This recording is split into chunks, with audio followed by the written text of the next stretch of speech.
ሰላም እንደምናመሻችሁ ተመልካቾቻችን ከትግራይ ቴሌቪዥን የሚተላለፍላችሁ የዕለቱ የአማርኛ ቋንቋ ዜናችን ጀምሯል።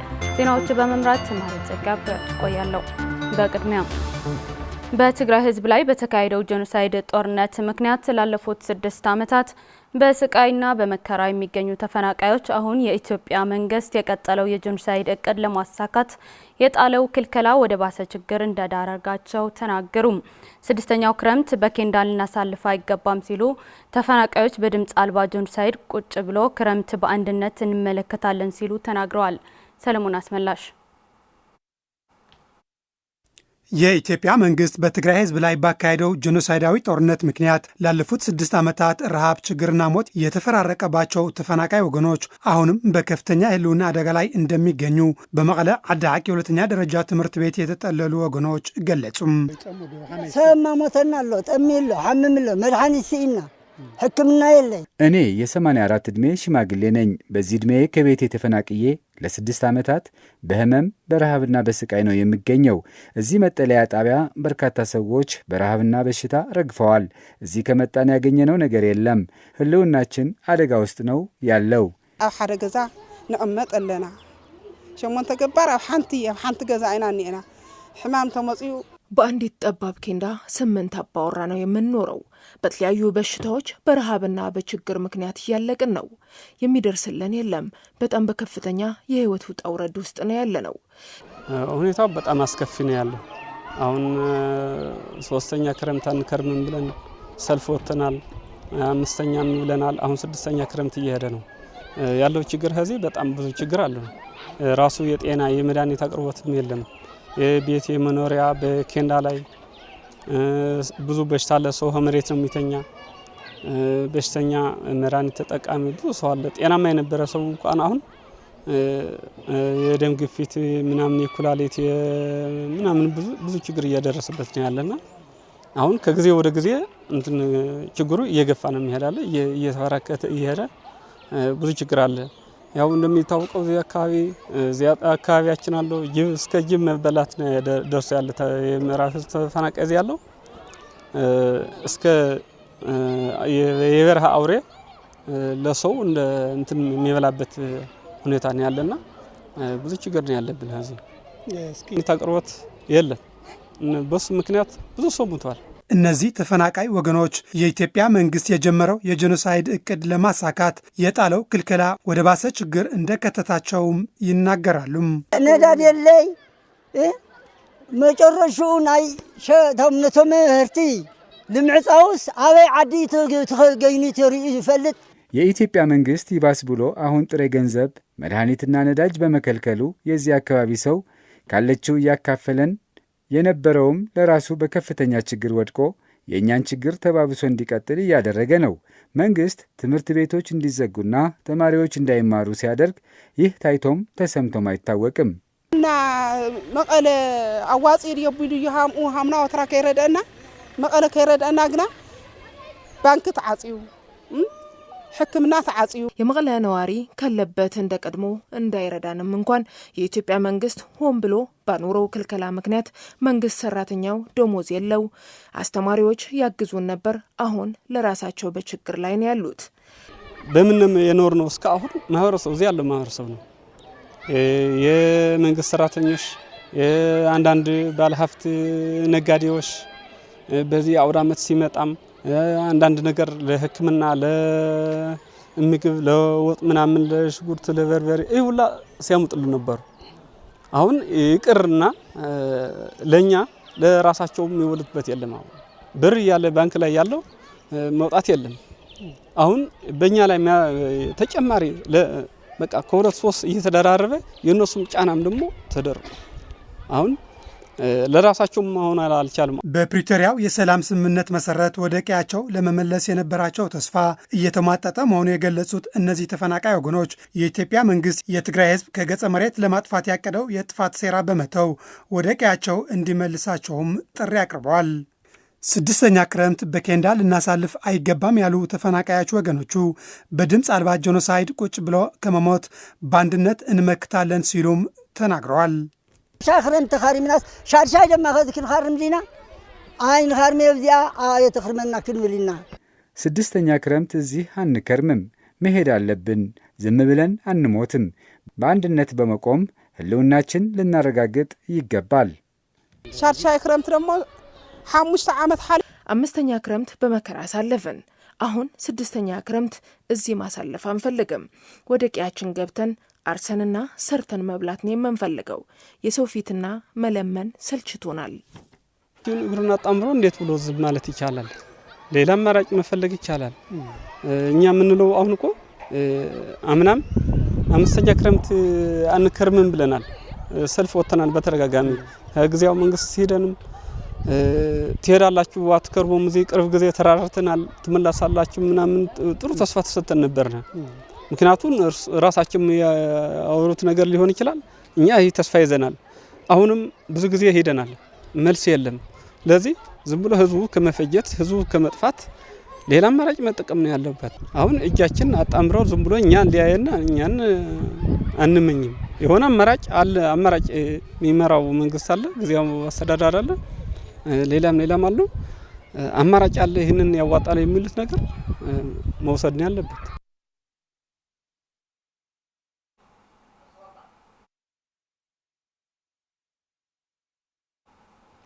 የኢትዮጵያ መንግስት የፕሪቶሪያው ስምምነት በማፍረስ የትግራይ ህዝብ ዳግም ለማጥፋት ሰፊ ዘመቻ እያደረገ ይገኛል ሲሉ በጉሎ መኸዳ ወረዳ የፋጺ ከተማ ነባር ታጋዮች ገለጹ።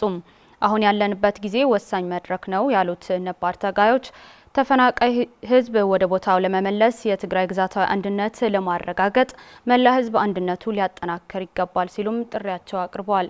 ማዛ መኮንን ተጨማሪ አላት።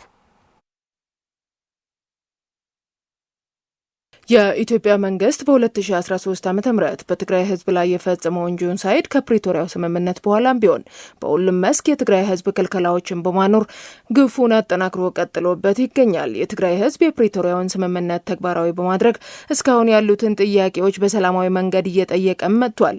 የኢትዮጵያ መንግስት ግን በአንጻሩ ስምምነቱን በማፍረስ የህዝቡን ማህበራዊ ኢኮኖሚያዊ አገልግሎቶችን በመዝጋት የትግራይ ህዝብ ዳግም ለማጥፋት ሰፊ ዘመቻ እያደረገ ይገኛል ሲሉ በጉሎ መኸዳ ወረዳ የፋጺ ከተማ ነባር ታጋዮች ገልጸዋል።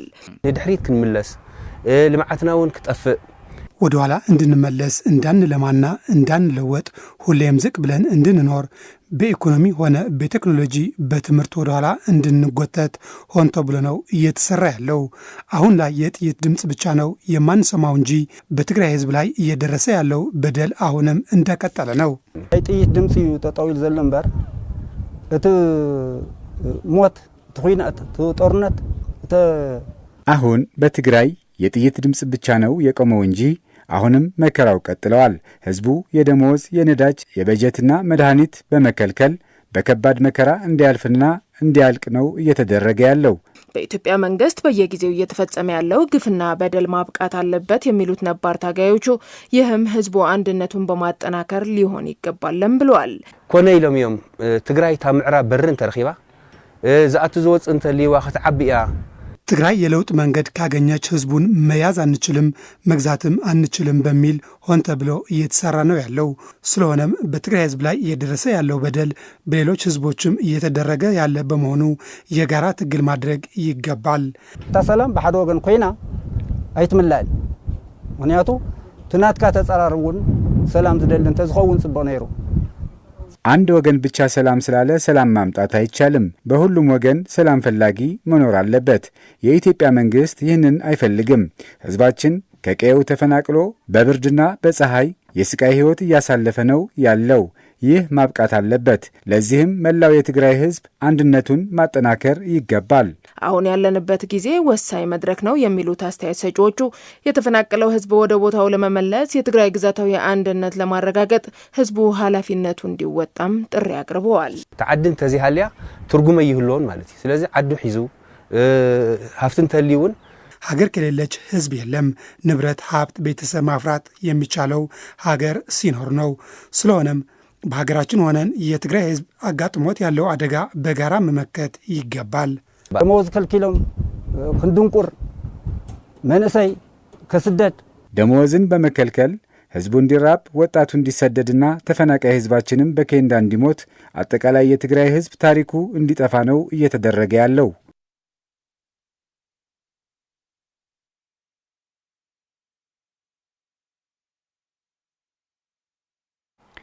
በዋሽንግተን ዲሲ የሚኖሩ ዲያስፖራ ተጋሩ የፕሪቶሪያ ውል እንዲተገበርና የተባበሩት አረብ ኤምሬት በትግራይ ላይ ያዘችው አቋም እንድትለወጥ በሰላማዊ ሰልፍ ጠይቀዋል። ሰልፈኞቹ በዋሽንግተን ዲሲ በሚገኘው የተባበሩት አረብ ኤምሬት ኤምባሲ ፊት ለፊት ባደረጉት ሰልፍ በትግራይ ላይ የቀጠለ ላለው ስውር ጄኖሳይድ የተባበሩት አረብ ኤምሬት እጇን እንድታነሳ ከተግባሯ እንድትቆጠብ ጥሪ አቅርበዋል። ክሊፕ ተከታትለን እንመለስ።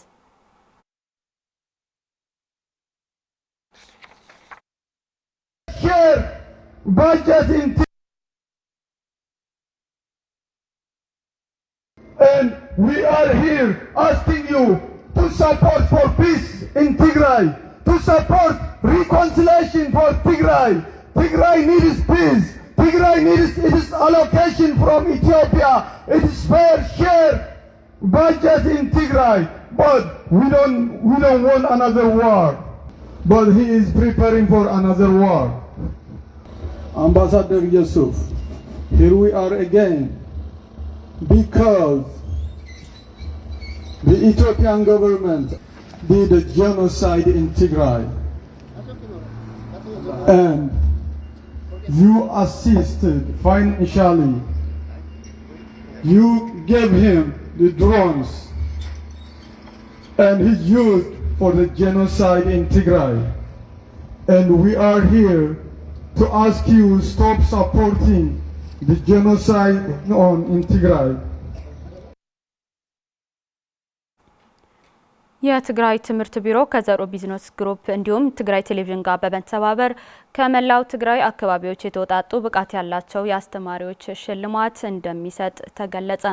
ሽልማቱ ግንቦት 2018 ዓ.ም እንደሚካሄድ በተሰጠው የጋራ መግለጫ የተጠቆመ ሲሆን የትግራይ መምህራን እንደ ህዝባቸው ከደረሰባቸው ጉዳት ሳያገግሙ ቀጣይ ሀገር ተረካቢ ዜጎችን ለማፍራት እየሰሩ ላለው በጎ ስራና ክብርና እውቅና ለመስጠት ያለመ መድረክ እንደሆነም ተገልጿል።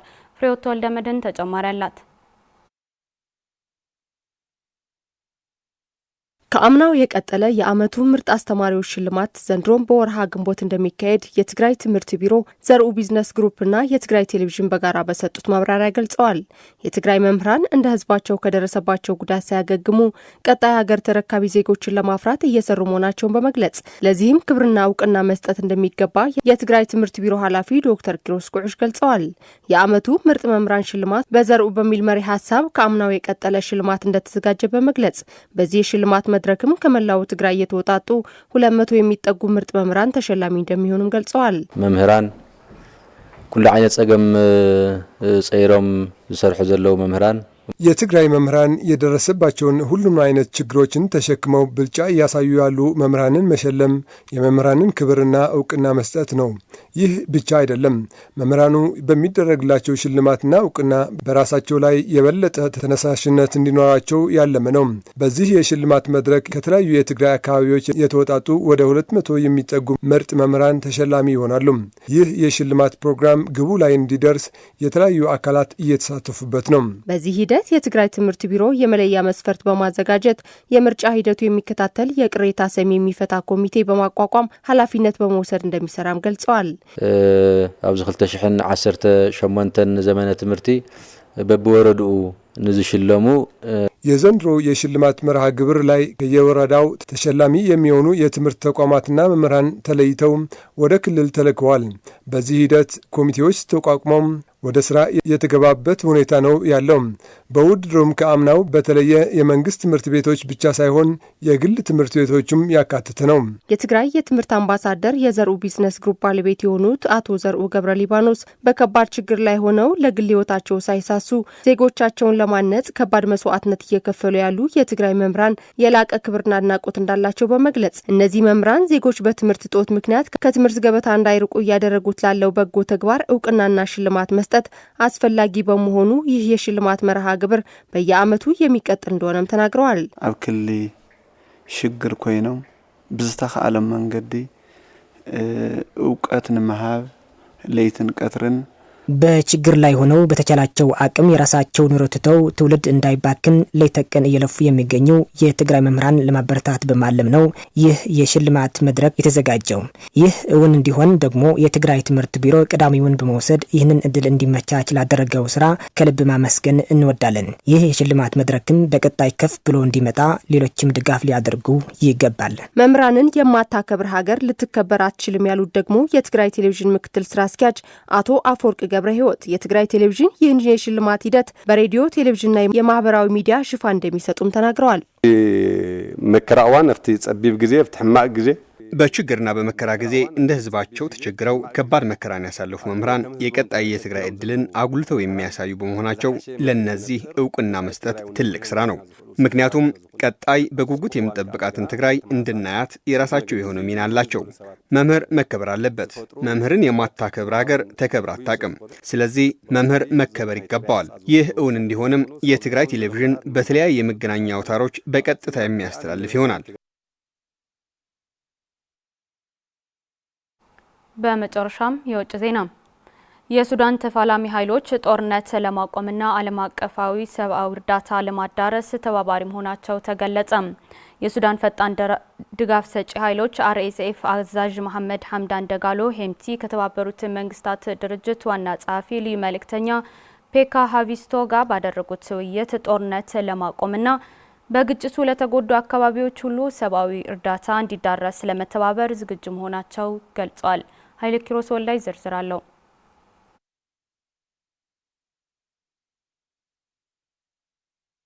የሱዳኑ የፈጣን ድጋፍ ሰጪ ኃይሎች RSF አዛዥ መሐመድ ሐምዳን ዳጋሎ ሂሜቲ ከተባበሩት መንግስታት ድርጅት ዋና ጸሐፊ ልዩ መልእክተኛ ፔክ ሃቪስት ጋር ባደረጉት ውይይት ጦርነቱን ለማቆምና በግጭቱ ለተጎዱ አካባቢዎች ሁሉ ሰብአዊ እርዳታ ለማድረስ ለመተባበር ዝግጁ ነኝ ብለዋል። የሱዳኑ ተፋላሚ ኃይሎች ጦርነቱን ለማቆምና ሰብአዊ እርዳታን ያለ እንቅፋት ለማዳረስ ተባባሪ መሆናቸው ተገለጸ። የተባበሩት መንግስታት የሱዳኑ ተፋላሚ ኃይሎች በሀገሪቱ የቀጠለውን አውዳሚ ጦርነት በድርድር ለመፍታትና ለተቸገሩ ሱዳናውያን የሚቀርብ ሰብአዊ እርዳታ ያለ እንቅፋት እንዲዳረስ ለማድረግ ከተባበሩት መንግስታት ድርጅት ጋር ተባብረው እንደሚሰሩ መግለጻቸው የተባበሩት መንግስታት አስታወቀ።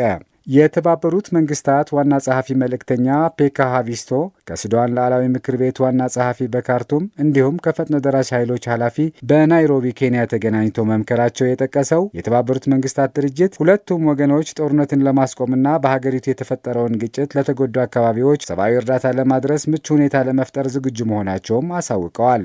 በሱዳን የተባበሩት መንግስታት ልዩ መልእክተኛ ተግባራትን አስመልክተው ማብራሪያ የሰጡት የተባበሩት መንግስታት ቃል አቀባይ ስቲፈን ዱጃሪክ በሱዳን በቀጠለው የእርስ በርስ ጦርነት ምክንያት እስከ 20 ሚሊዮን የሚደርሱ ወገኖች የአስቸኳይ እርዳታ ይጠብቃሉ።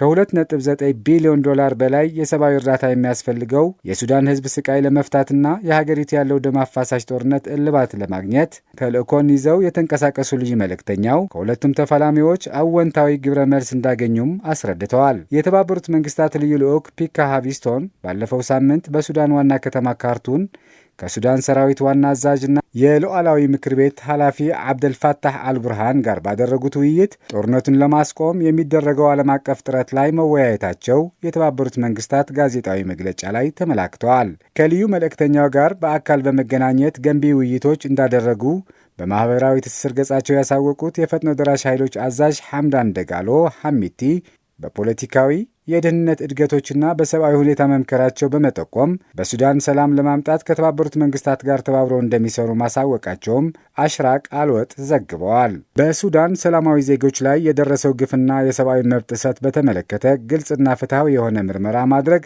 አስፈላጊ መሆኑን የገለጹት ዳጋሎ በሱዳን ተፋላሚ ኃይሎች ዘንድ የታየውን አዎንታዊ መተባበር የሚደነቅ መሆኑን ያስታወሱት የተባበሩት መንግስታት ቃል አቀባይ ግጭት ውስጥ ያሉት ወገኖች ጦርነቱን በአስቸኳይ እንዲቆም ሲቪሎችንና መሰረተ ልማቶችን ጥበቃ እንዲደረግላቸው ደህንነቱ የተጠበቀና ያልተደናቀፈ ሰብአዊ አገልግሎት እንዲሰጥ ተማጽነዋል። በመሐመድ ዳጋሎ ሒሚቲ የሚመራው የሱዳን ፈጥኖ ደራሽ ኃይሎች በሱዳን ሰላማዊ ዜጎች በፈጸመው ኢሰብአዊ ተግባር ምክንያት በአሜሪካ መንግስት የተለያዩ ማዕቀብ የተጣለበት መሆኑም የአሽራቅ አልወስጥ ዘገባ ያስረዳል። ዜናዎቻችን አብቅቷል። አብራችሁን ስለነበራችሁ እናመሰግናለን። በያላችሁበት ሰላም